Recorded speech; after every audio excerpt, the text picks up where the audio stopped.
नमस्कार बच्चों, मैं मिशन ज्ञान से रोहित नामा राजस्थान सरकार व वेदांता के CSR इनिशिएटिव ई कक्षा में आप सभी का स्वागत करता हूं। बच्चों हम पढ़ रहे हैं कक्षा 12 की गणित का तीसरा अध्याय मैट्रिक्स यानी कि अवयव, जिसके हमने अब तक भाग 3 तक के वीडियोस बच्चों देख लिए।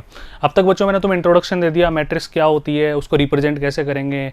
बच्चों जस्ट लास्ट वाले वीडियो में हमने क्या पढ़ा था, मैट्रिक्स के टाइप हमने पढ़ लिए सारे, इकाई मैट्रिक्स, स्तंभ मैट्रिक्स, पंक्ति मैट्रिक्स, अदिश मैट्रिक्स, वर्ग मैट्रिक्स, त्रिभुजाकार मैट्रिक्स। आशा करता हूँ सभी को सारी बातें ढंग से समझ में आ गई होंगी और आपको याद भी होंगी। अब बच्चों हम पढ़ते हैं इनके ऑपरेशंस, यानी कि मैट्रिक्स अवयवों का एडिशन कैसे करें, योगफल कैसे करें, सब्ट्रैक्शन घटाएं कैसे, और उनकी प्रॉपर्टीज, उनके गुणधर्म हम पढ़ते हैं ना। तो बिल्कुल ध्यान से समझो। पहले देखो, ये एक मैट्रिक्स हो गई MN कोटि की A, दूसरी मैट्रिक्स हो गई B।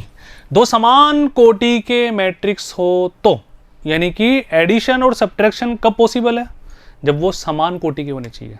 अगर A मैट्रिक्स 2/3 की है तो B मैट्रिक्स भी 2/3 की होनी चाहिए। तब हम क्या बोलते हैं बच्चों, A + B एक मैट्रिक्स के अवयव में दूसरे मैट्रिक्स के संगत अवयवों को जोड़ने से प्राप्त होती है। संगत अवयव से मतलब A मैट्रिक्स के A11 पोजीशन वाला अवयव किससे जुड़ेगा, B मैट्रिक्स की A11 पोजीशन वाले से।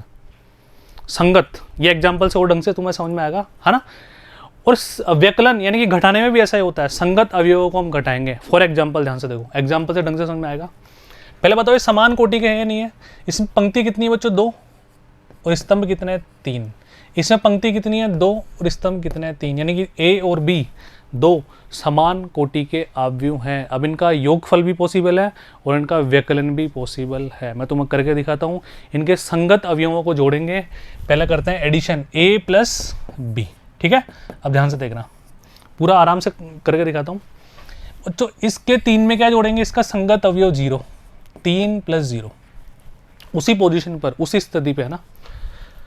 इसके -1 से क्या जुड़ेगा, इसका +1। इसके 2 से क्या जुड़ेगा, इसका -2। ये एक पंक्ति कंप्लीट हो गई हमारी। दूसरी पंक्ति पे चलते हैं। -2 में 2 को जोड़ो। अरे समझ में आ रहा है ना। 0 में फिर 1 को जोड़ो। संगत अवयव, कंफ्यूजन मत होना, है तो बहुत आसान, बस कई बार हमारी दृष्टि इधर उधर हो जाए तो फिर वो एडिशन गलत हो जाता है ना। और 1 में क्या जोड़ देंगे बच्चों, हम 0 ऐड कर देंगे। बस अब नॉर्मल कैलकुलेशन है, कर दो आराम से, बहुत आसान है।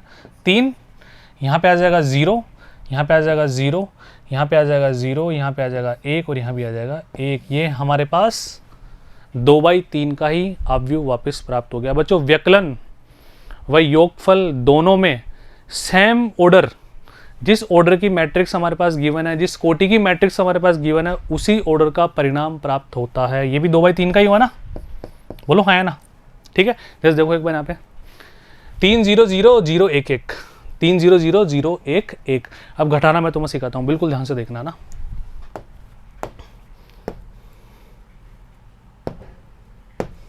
देखिए बच्चों ध्यान से।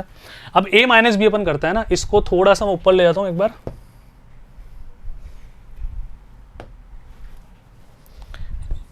A - B, ठीक है। संगत अवयवों को घटाने पर प्राप्त होगा।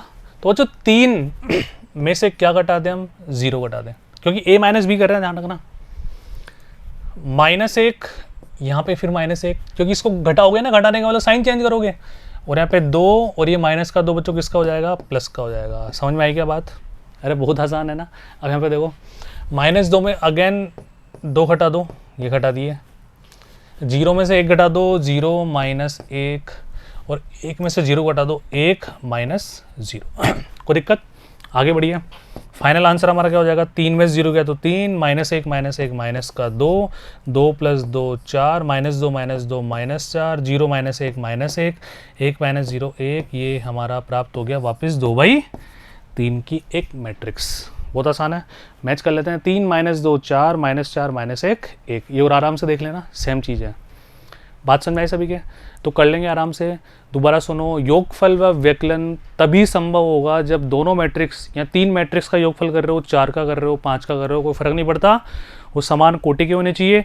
उनका परिणाम भी समान कोटि का ही प्राप्त होगा। यदि 3/4 की 2 मैट्रिक्स का एडिशन कर रहे हैं, योगफल कर रहे हैं, तो परिणाम में 3/4 की मैट्रिक्स हमारे पास आएगी। बात समझ में आ गई बच्चों। बढ़ते हैं आगे। इसके गुणधर्म में बच्चों योगफल क्या है ना, ध्यान से पढ़ना। A + B को जोड़ोगे तो बराबर B + C, है ना।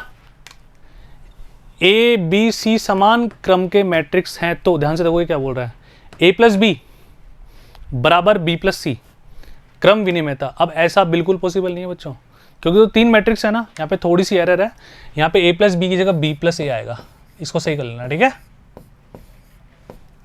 क्रम विनिमय पालन होगा, ए प्लस बी बराबर होगा बी प्लस ए, ए में बी जोड़ो चाहे बी में ए जोड़ो, रिजल्ट हमारे पास समान आएगा।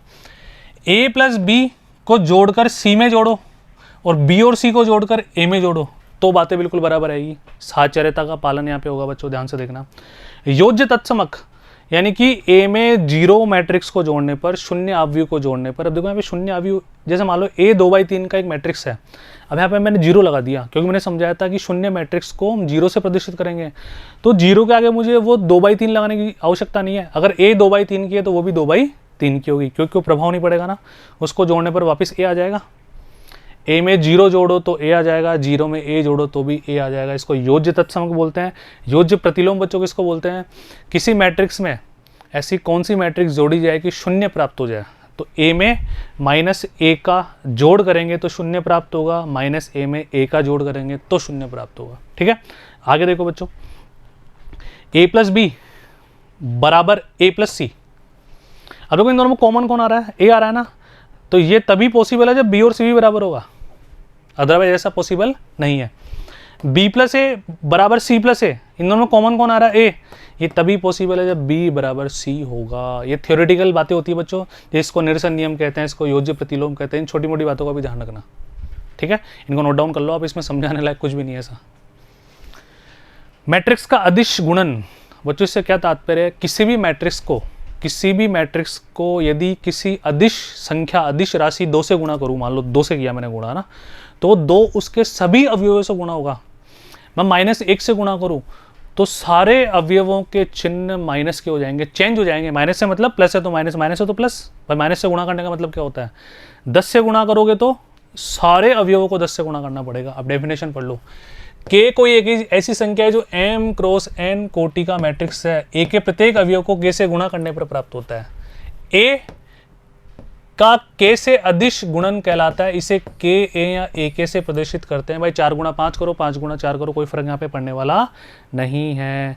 ये बहुत इंपॉर्टेंट लाइन है। किसी मैट्रिक्स ए के लिए माइनस ए, अब माइनस ए के लिए हम क्या करेंगे, -1 को बाहर ले लो और ए, ठीक है, यानी कि -1 ए का ऋण कहलाता है, नेगेटिव कहलाता है।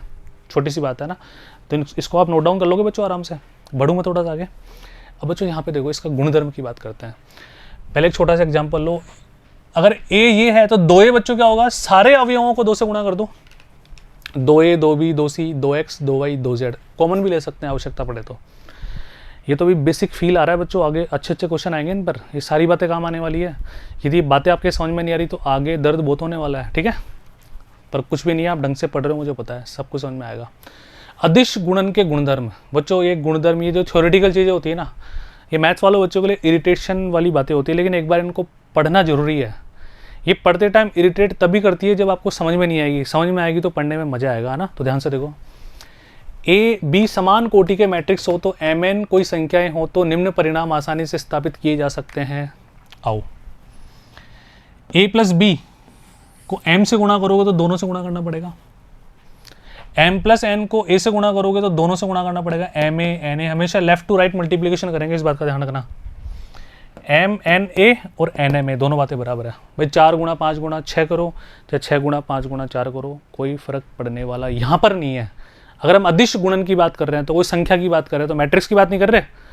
कहीं तुम ऐसे कर दो a b बराबर b है ना, a गुणा b बराबर नॉट b गुणा a, यहाँ पर ये m और n अदिश संख्याएं बच्चों, m n कोई संख्याएं हो तो, इस बात का बिल्कुल ध्यान रखना, ठीक है।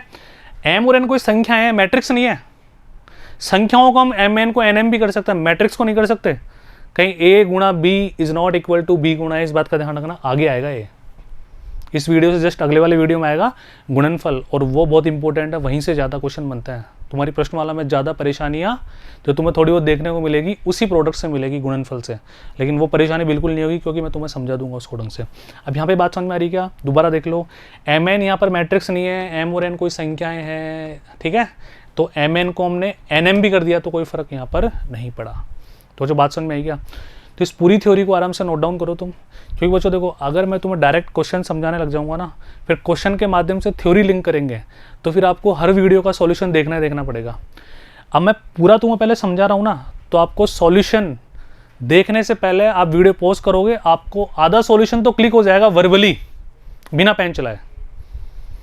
फिर जब मैं वीडियो में सॉल्यूशन समझाऊंगा तो आपको मज़ा आने लग जाएगा जब हम क्वेश्चंस करेंगे प्रॉपर। बात समझ में आ रही क्या? तो पहले कॉन्सेप्ट समझने का यही फ़ायदा होता है कि हम क्वेश्चन करते समय खुद पर निर्भर रहें। बात समझ में आई बच्चों? तो जुड़े रहिए, मिलते हैं अगले वीडियो में।